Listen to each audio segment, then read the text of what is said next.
हे नृपनंदन, प्राचीन काल की बात है, मैंने एक वैश्या को गुरु बनाया, पिंगला वैश्या को। विदेह नगरी मिथिला में एक वैश्या रहती थी, उसका नाम था पिंगला। मैंने उसको गुरु बनाकर जो शिक्षा ग्रहण की, तुम सावधान होकर सुनो। वो स्वेच्छाचारिणी तो थी ही, स्वेच्छाचारिणी मतलब रोज नए नए पुरुषों से व्यभिचार करना, और रूपवती भी थी, और मिथिला नगरी में रहती थी, ज्ञानियों की नगरी में। एक दिन रात्रि के समय वो सज धज करके अपने घर के बाहर बैठ गई, और जिस पुरुष को देखती वो यही सोचती है मेरे पास ही आ रहा है, धन देगा और मेरा उपभोग करेगा। हे राजन, वैश्या को पुरुष की नहीं कामना थी, धन की कामना थी। आएगा, धन देगा और मेरा उपभोग करेगा। अब इतनी कामना दृढ़ हो गई कि जो पुरुष आता उसको वो सोच लेती ये मेरे पास ही आ रहा, फिर वो निकल जाता। भगवान की ऐसी लीला कि रात्रि के 12 बज गए, एक भी पुरुष उसके पास नहीं, और निकलते वहां से जो निकलता उसी के प्रति कामना हो जाती। वो संकेत जीवनी वैश्या ये सोचती कि अब की बार कोई आएगा, अब की बार कोई आएगा, हृदय जलने लगा। उसके चित्त की ये दुराशा इतनी बढ़ गई कि दरवाजे पर खड़ी होकर के बस उसी रास्ते को देखती रही। ना नींद है, न भूख है, न प्यास है, केवल वह धनी पुरुष आ जाए। आधी रात हो गई। राजन, सचमुच आशा, वो भी धन की, भोग की, बहुत बुरी है। धनी की बाट जोहते जोहते उसका मुख सूख गया, चित्त व्याकुल हो गया। भगवान की कृपा से उसे बड़ा वैराग्य हुआ इस वृत्ति से। बड़ी दुख बुद्धि हो गई कि घृणा आ रही अपने जीवन पर। मैं शाम से बैठी हूं, हर पुरुष को देख रही हूं गंदी दृष्टि से। वैराग्य की भावना जागृत हुई और उसने एक गीत गाया, वो मैं तुम्हें सुनाता हूं। राजन, मनुष्य आशा की फांसी पर लटक रहा है। इसको तलवार की तरह काटने वाली यदि कोई वस्तु है तो केवल वैराग्य है। प्रिय राजन, जिसे वैराग्य नहीं हुआ, जो इन बखेड़ों से उबा नहीं, वह शरीर और इसके बंधन से उसी प्रकार मुक्त होना नहीं चाहता जैसे अज्ञानी पुरुष ममता छोड़ने की इच्छा भी नहीं कर सकता।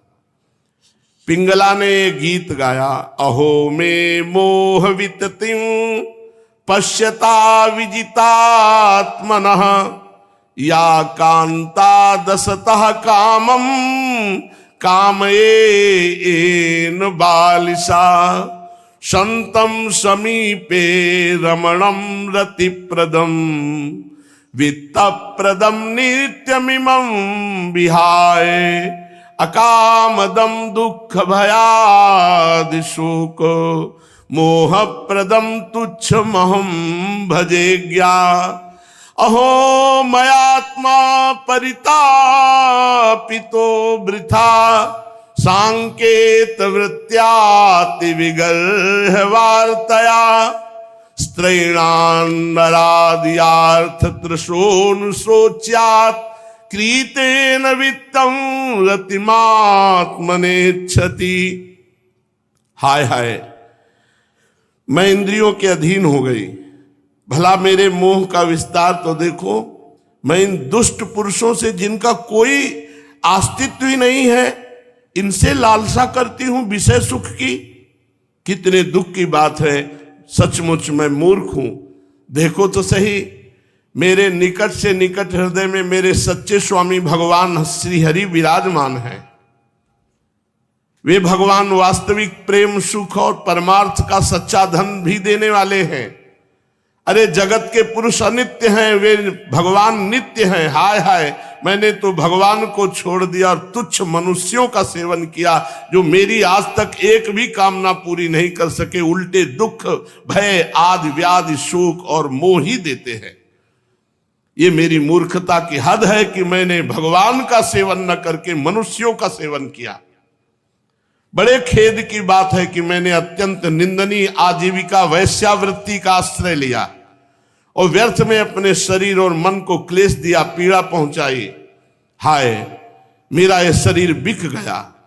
लंपट, लोभी, निंदनीय मनुष्यों ने इसे भोगा। मैं इतनी मूर्ख हूं कि इसी शरीर से धन और रति सुख चाहती हूं। मुझे धिक्कार है। क्या है ये शरीर? इसमें हड्डियों के टेढ़े तिरछे बांस और खंभे लगे हुए हैं, चाम रोम नाखूनों से छाया गया। इसमें 9 दरवाजे हैं जिनसे मल निकलते रहते हैं। इसमें संचित संपत्ति के नाम पर केवल मल और मूत्र है। मेरे अतिरिक्त ऐसी कौन स्त्री है जो इस स्थूल शरीर को अपना प्रिय समझकर सेवन करेगी? यूं तो ये विदेहों की, जीवन मुक्तों की नगरी है, परंतु इसमें मैं ही सबसे मूर्ख और दुष्ट हूं, क्योंकि अकेली मैं ही तो आत्मदानी, अविनाशी एवं परम प्रीतम परमात्मा को छोड़कर दूसरे पुरुषों की अभिलाषा करती हूं। मेरे हृदय में विराजमान प्रभु समस्त प्राणियों की हितैषी, सुहृद, प्रीतम स्वामी और मेरी आत्मा है। अब मैं अपने आप को देकर भगवान को खरीद लूंगी और इनके साथ वैसे ही विहार करूंगी जैसे लक्ष्मी जी करती है। अरे मेरे मूर्ख चित्त, तू बतला तो सही, जगत के विषय भोगों ने और उनके देने वाले पुरुषों ने तुझे कितना सुख दिया है? अरे वो स्वयं पैदा होते हैं और मर जाते हैं, वो मुझे क्या सुख देंगे? मैं केवल अपनी ही बात नहीं कहती, केवल मनुष्यों की भी नहीं, क्या देवताओं ने भी भोगों के द्वारा अपनी पत्नियों को संतुष्ट कर दिया? वे बेचारे तो स्वयं काल के गाल में पड़े पड़े करा रहे हैं। अवश्य ही मेरे किसी शुभ कर्म का उदय हुआ और भगवान मुझ पर प्रसन्न हुए, तभी तो दुराशा से मुझे इस प्रकार वैराग्य हुआ। अवश्य आज मेरा परम सुखमय दिन है कि मुझे संसार से वैराग्य हो गया। यदि मैं मंदभागिनी होती तो मुझे ऐसे दुख ही ना उठाने पड़ते जिनसे वैराग्य होता है। मनुष्य वैराग्य के द्वारा ही घर आदि के सब संबंधों को काटकर शांति लाभ करता है। अब मैं भगवान का ये कृपा उपकार आदर पूर्वक सिर झुकाकर स्वीकार करती हूं और आज के बाद नियम लेती हूं कि विषयों की दुराशा को कभी स्वीकार नहीं करूंगी। कितना कृपा हुआ! अगर अनुकूलता मिल जाती तो बात नहीं बनती, प्रतिकूलता मिली तो आज मैं नियम लेती हूं कि आज के बाद कभी विषय भोग नहीं करूंगी और जगदीश्वर भगवान श्री हरि की शरण ग्रहण करती हूं। अब मुझे प्रारब्ध के अनुसार जो कुछ मिल जाएगा उसी से निर्वाह कर लूंगी और बड़े संतोष और श्रद्धा के साथ रहूंगी। मैं आज के बाद किसी पुरुष की तरफ आंख उठाकर नहीं देखूंगी। अपने हृदय में विराजमान आत्मस्वरूप भगवान के साथ विहार करूंगी। ये जीव संसार के कुएं में गिरा हुआ है, विषयों ने इसे अंधा बना दिया है, काल रूपी अजगर ने इसे अपने मुंह में दबा रखा है। अब भगवान के सिवा कोई दूसरा रक्षा कर ही नहीं सकता।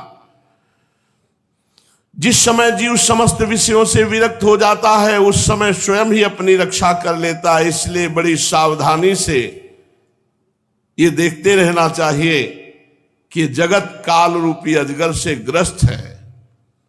और उसी समय अवधूत दत्तात्रेय जी वहीं खड़े थे। उन्होंने पिंगला के अंदर की ये बात देखकर तत्काल उसको गुरु बनाया और ये बात कि आशा ही परमम दुखम नैरास्यम परमम सुखम यथा संचिद्य कांताशाम सुखम सुष्पाप पिंगला। राजन, पिंगला वैश्या ने ऐसा निश्चय करके अपने प्रिय धनियों की दुराशा, उनसे मिलने की लालसा का परित्याग कर दिया और शांत भाव से जाकर अपनी सेज पर सो गई। सचमुच आशा ही सबसे बड़ा दुख है और निराशा ही सबसे बड़ा सुख है, क्योंकि पिंगला वैश्या ने जब पुरुषों की आशा त्याग दी तभी वो सुख से सो पाई। तो मैंने पिंगला को गुरु बनाया। अब आगे के जो और 24 गुरुओं की चर्चा है वो आगे। श्री राधा वल्लभ लाल।